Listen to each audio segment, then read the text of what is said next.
Have you ever heard a mystery so disturbing that even the man who spent nearly 20 years investigating it still can't let it go?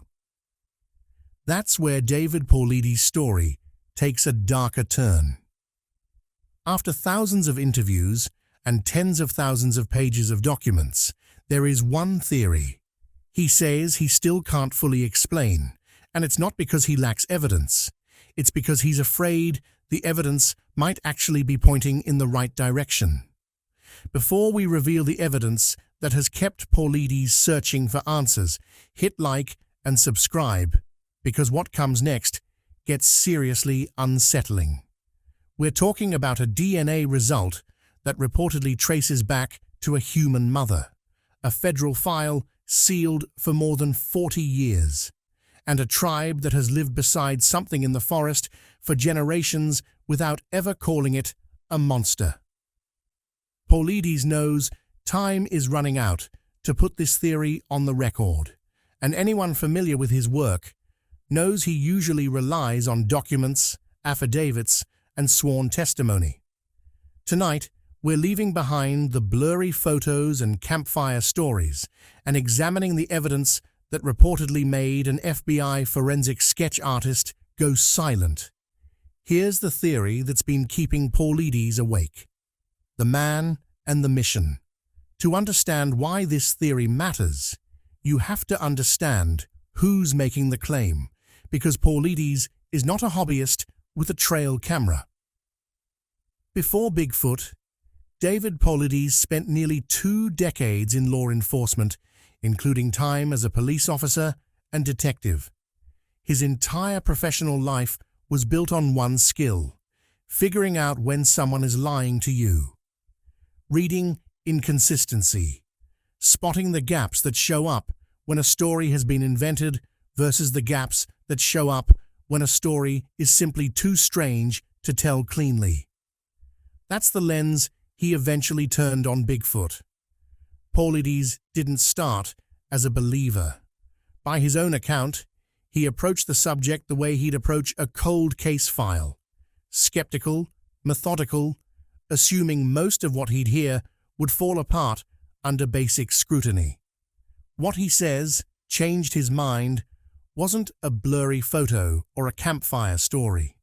It was the sheer volume of testimony from people who had nothing to gain and everything to lose by talking: rural landowners, tribal elders, Forest Service employees, hunters, all describing details that lined up with each other despite never having spoken to one another. He treated witnesses the way a detective treats a cooperating source, cross-checking timelines, looking for the small inconsistencies that separate a fabricated account from a lived one, and discarding anything that didn't hold up to that scrutiny. That discipline is part of why his work has drawn attention, even from people who otherwise dismiss the subject outright. He isn't collecting ghost stories. He's building case files. That work eventually split into 2 parallel investigations that run through his entire career and collide in the theory we're covering tonight. The first is Bigfoot, specifically sustained encounters, territorial behavior, and physical evidence collected across North America through his organization, North America Bigfoot Search. The second is stranger and darker: the Missing 411 Project, Paulides' multi-year investigation into thousands of disappearances in and around U.S. national parks and wilderness areas. Cases, he argues, share bizarre, unexplained commonalities that don't fit normal search and rescue patterns. For years, Paulides treated these as 2 separate bodies of work. It's only recently, later in his career, later in his life, that he's been willing to say publicly what a lot of people close to the research have apparently suspected for a long time: that these 2 investigations might not be separate at all. That's the theory. Not Bigfoot exists. Something much heavier. That whatever is living alongside us in those forests may be far closer to human than anyone in an official capacity has ever been willing to admit, and that the silence around it isn't scientific caution, it's containment. Paulides is not a young man chasing headlines anymore. He knows how these stories usually end for the people who tell them, mocked, sidelined, quietly written out of their own field, and he's choosing to say this anyway, now, while he still can. So let's follow the evidence the way he did, starting with the people who never needed convincing in the first place. Ground-level testimony, Northern California, Humboldt County, the Hooper Valley Reservation. This is where Paulides says the ground shifted under him. He'd come expecting the usual pattern, a handful of dramatic stories, a lot of gaps, witnesses who couldn't quite keep their timeline straight. Instead, he found something he says he had no professional framework to dismiss. The Hooper didn't tell campfire stories. They talked about the forest people, the way you'd talk about a neighboring family you don't see often but have always known was there. No fear in the delivery, no performance, just information, stated plainly, the way people describe something they've lived alongside their whole lives. Paulides has said in interviews that this was the moment his own investigative instincts started working against him. He was listening for the tells of a liar, the over-explaining, the inconsistent timeline, the dramatic flourish added to make a story land harder. None of that showed up. What he got instead were quiet, mundane details. The kind of detail nobody bothers inventing, because it doesn't make for a good story on its own. It only matters if it actually happened. According to the accounts Paulides gathered, the elders described boundaries, informal, unwritten, but respected on both sides for generations. Lines in the forest that the tribe didn't cross, and that whatever lived beyond them didn't cross either. No treaty, no negotiation anyone remembered, just an understanding, apparently passed down and apparently honored. And then there was the food. Tribe members, according to these accounts, would leave food at the forest's edge, not as a religious ritual, not out of fear, but the way you'd leave something out for a neighbor you'd come to a quiet understanding with over the years. Paulides brought in over 45 witnesses who were willing to sign sworn affidavits attaching their names to their accounts, a detail he points to often, since embellished stories tend to evaporate the moment someone's asked to put their name legally behind them. Then he brought in Harvey Pratt. Pratt is one of the most respected forensic sketch artists in American law enforcement history, with a career spanning roughly 4 decades and cases that include some of the most notorious investigations in modern U.S. history, work connected to the BTK case, the Green River killings, and the aftermath of the Oklahoma City bombing. This is someone who built his career sitting with trauma survivors in the rawest hours after the worst moment of their lives and translating fragmented memory into a face precise enough to matter in a courtroom. Pratt is also a member of the Cheyenne and Arapaho tribes and a recognized traditional Cheyenne peace chief, which gave him something Paulides alone never could have had: trust. Witnesses reportedly opened up to Pratt in ways they hadn't with anyone else, describing details they'd apparently sat on for decades, some of them describing the experience of finally saying it out loud after sitting on it since childhood. Think about what that actually means for a moment. This is a man who spent 40 years sitting with people in the worst hours of their lives, survivors of the Oklahoma City bombing, families connected to some of the most disturbing criminal cases in American history, and pulling precise courtroom-grade detail out of trauma. If anyone on earth has the professional calibration to separate genuine memory from something imagined or exaggerated, it's him. The detail that comes up again and again in these accounts is eye contact, not the startled glance of a frightened animal bolting from a threat. Deliberate, sustained eye contact, the kind that reads, to the witnesses describing it, as something closer to communication than confrontation. And the faces Pratt sketched from those descriptions didn't look like an ape, and they didn't look like anything you'd find in a wildlife documentary. High cheekbones, deep-set, expressive eyes. A facial structure witnesses described as unsettlingly close to human, the kind of face that, according to Paulides, would register as human first, and only afterward would something tell you the proportions were wrong. By Paulides' account, Pratt looked at him after those first sketching sessions and said something to the effect of, "This isn't anything like what we've always heard."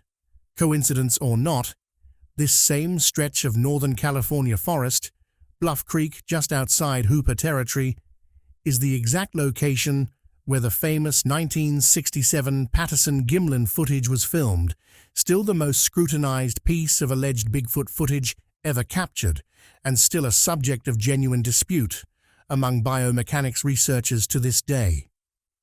Which raises the question Paulides says he couldn't stop turning over.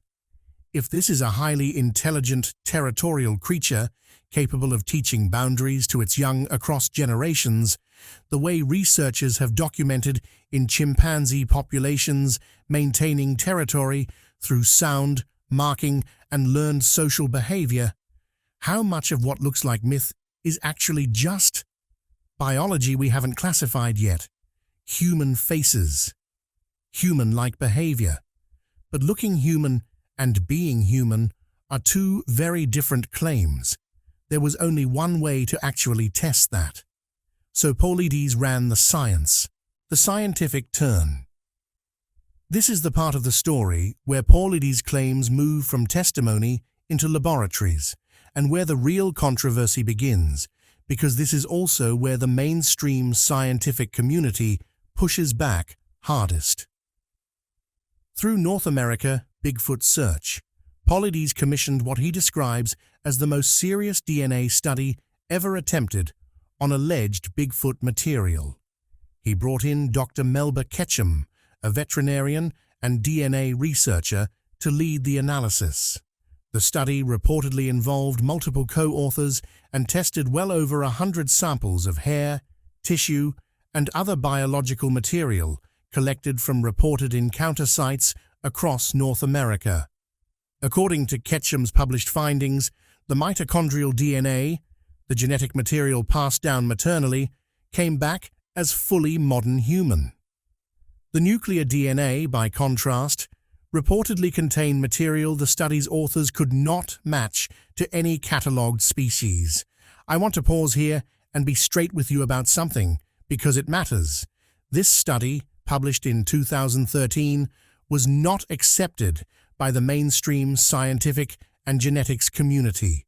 Major peer-reviewed journals declined to publish it. Ketchum ultimately released it through a journal she started herself after being turned down elsewhere. And independent geneticists who reviewed the methodology publicly raised serious concerns about contamination and sample handling, not just about the conclusion. Paulides' position, and the position of his supporters, is that this rejection wasn't really about the science. It's about a conclusion too disruptive for institutions to sit with.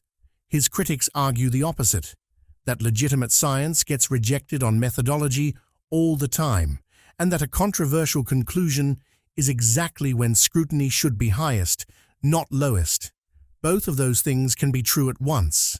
And I'll let you sit with that tension, because it's central to this entire story.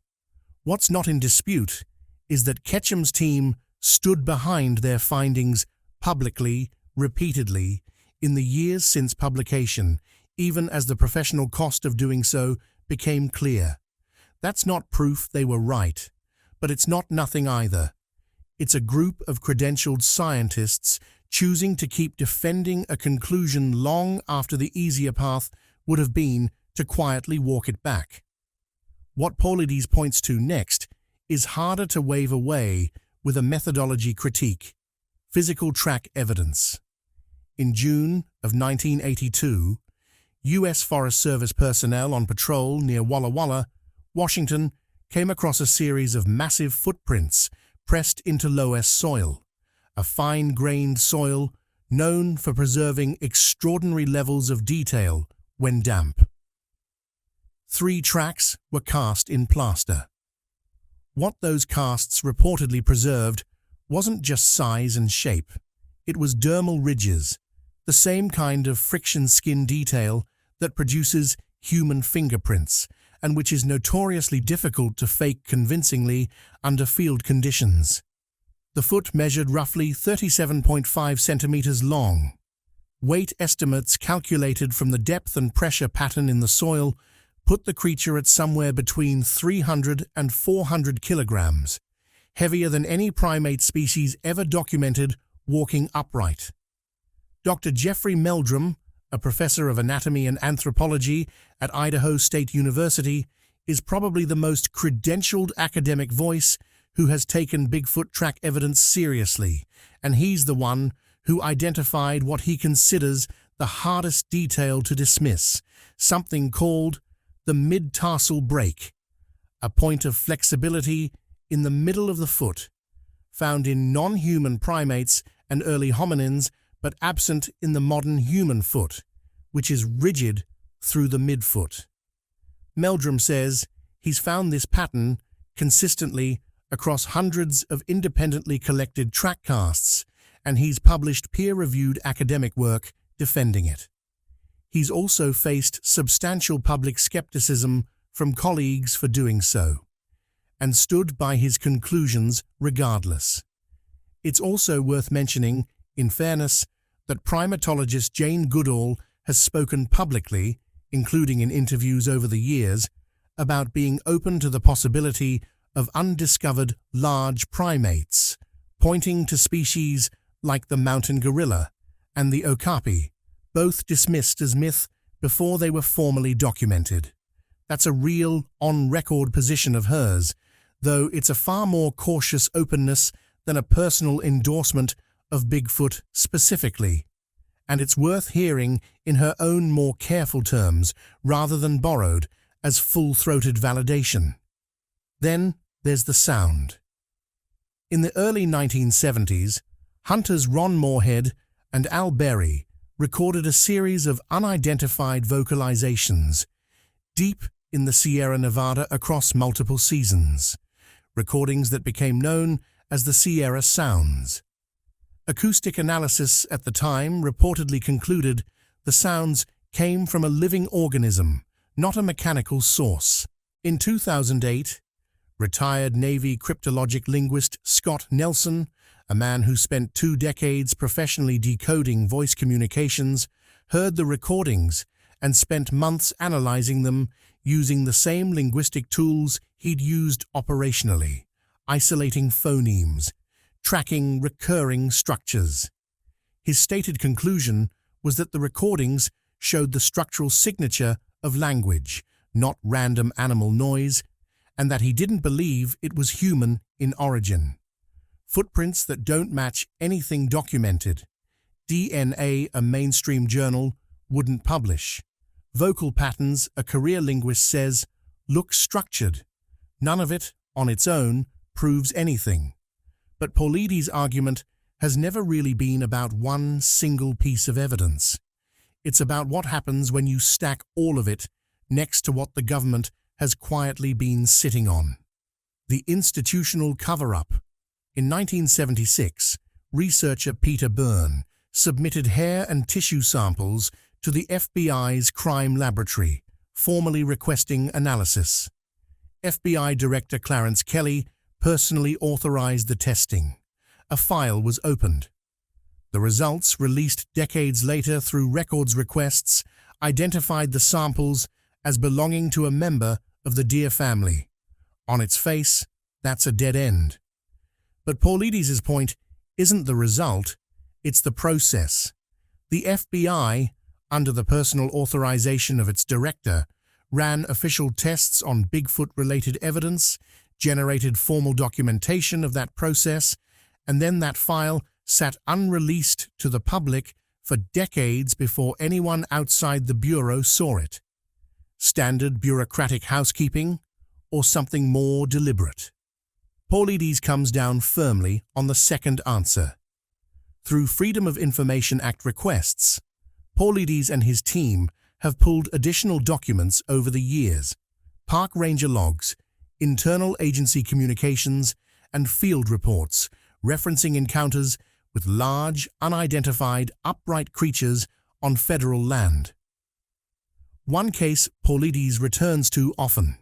In 1980, a security guard at the Nevada test site, a highly restricted federal nuclear testing facility sitting in open desert with essentially no natural cover, filed a report describing a large, hairy, upright creature crossing a road in broad daylight. Paulides' argument is straightforward. Trained security personnel in open terrain, in daylight, don't typically misidentify a shadow. Then there's the piece of this story Paulides treats as the connective tissue between everything else: the National Park Service. The NPS manages roughly 85 million acres of federal wilderness.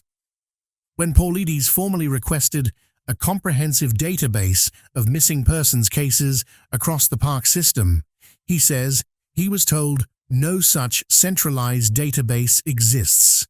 Individual park-level requests were reportedly denied on the grounds that compiling the information would require too many resources. What Paulides and independent researchers say they've pieced together from the cases they could access is genuinely unsettling, regardless of what you believe is causing it. Children who vanished within feet of a parent, cadaver and tracking dogs unable to pick up any scent from a last known location, clothing found neatly folded with no remains recovered nearby. These are the cases at the center of his missing 411 body of work, and search and rescue professionals with decades of field experience have gone on record saying certain individual cases don't match any pattern they've encountered before. Paulides has mapped what he describes as geographic clustering, disappearance hotspots that overlap heavily with the regions carrying the longest, most consistent history of Bigfoot reports: the Pacific Northwest Corridor, the Upper Midwest Lake regions, and the Appalachian Range. To be clear about where the evidence solidly stands and where it doesn't, the missing persons clustering itself is documented and real. People do go missing in these regions, and search and rescue professionals have described specific cases as genuinely strange. What's not independently established is the causal link Paulides draws between those disappearances and Bigfoot activity specifically.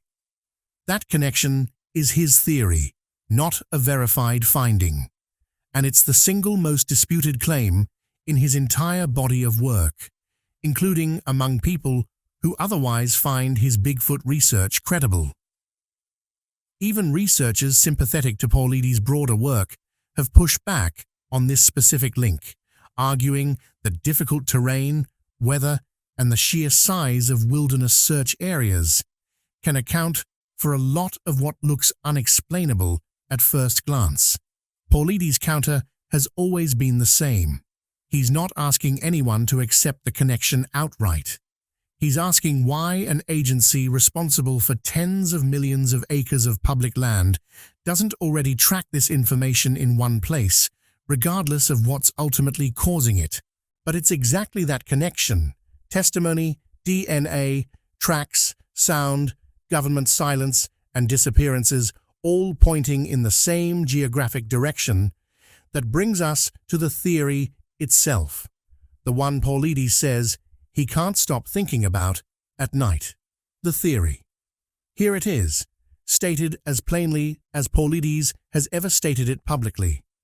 He believes what's living in these forests may not be a separate species at all, but something far closer to us, possibly, by his own account, of the DNA findings, tracing back to a human maternal line, something intelligent enough to maintain territorial agreements across generations without ever writing them down, something that, according to dozens of independent witnesses across decades, makes deliberate eye contact, the kind associated with intent, not instinct.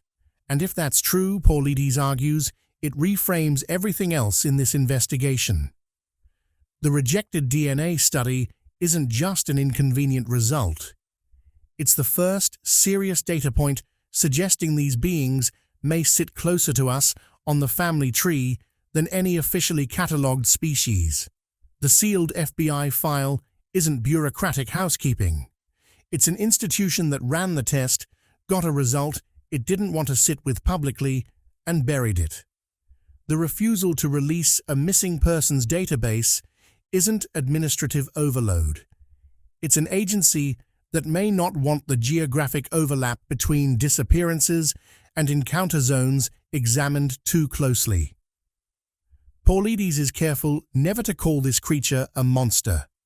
In his framing, what's out there is a person, displaced, unclassified, and living entirely outside any legal or scientific category that exists to protect it. And if that's even partially accurate, it creates a problem no government agency has any incentive to open the door to. We've seen, in cases like the 2013 legal effort to secure personhood rights for chimpanzees, how reluctant institutions already are to extend protections to non-human primates that share the vast majority of our DNA.